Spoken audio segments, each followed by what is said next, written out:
There is an area that I said deadly, but my players still want to go there. Let them do it. You drew the line in the sand and you said, this place is deadly. And your players are like, we don't care. We're going there anyway. It's fine. You weren't bluffing. You shouldn't have been bluffing. Let them go there. Is there a way to not TPK them? No! Stop! Stop right there.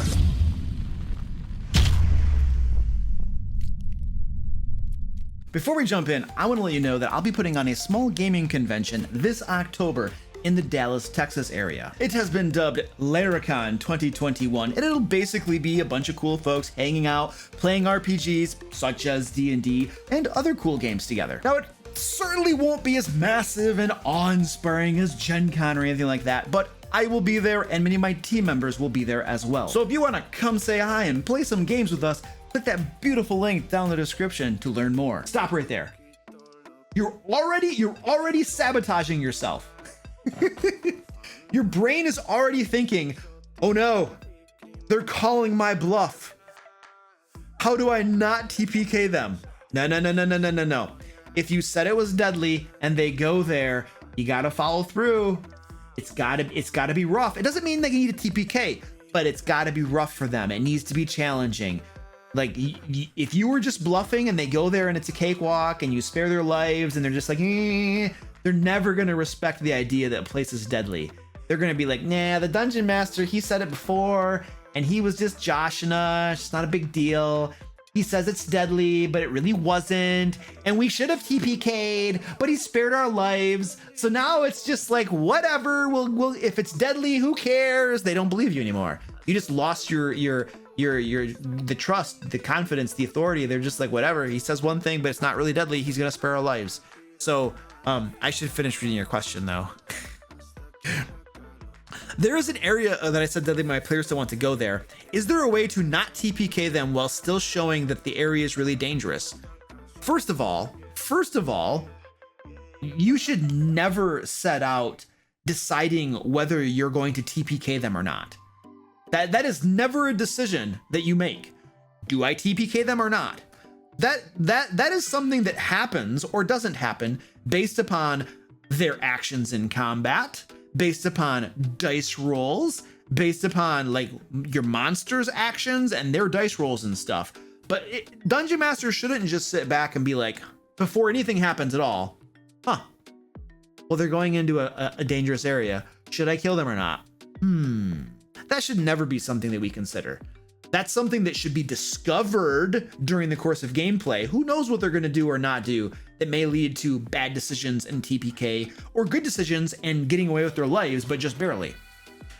So I don't think we should be making that determination, first of all, whether we or not we're going to TPK somebody. Is there a way to not TPK them while still showing that the area is really dangerous?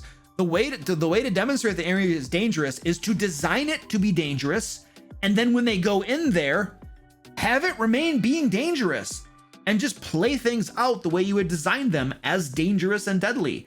And your players will have to learn firsthand, holy crap, this place is dangerous and deadly. We barely survived that one combat. That was our first combat, you guys.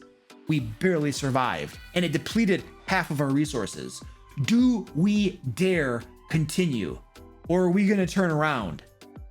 And they get to make that decision. And they might, that right there just showed them the area is dangerous and they didn't TPK. They had a crazy tough battle and they're like, wow, what do we do?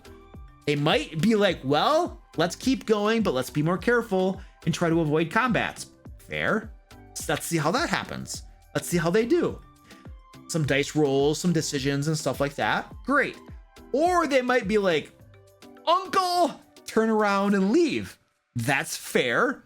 In either case, they've experienced how deadly it is. And that's how you do it. Or if you have any advice on giving the players options to survive a deadly area, no, don't give them options to survive a deadly area. You don't.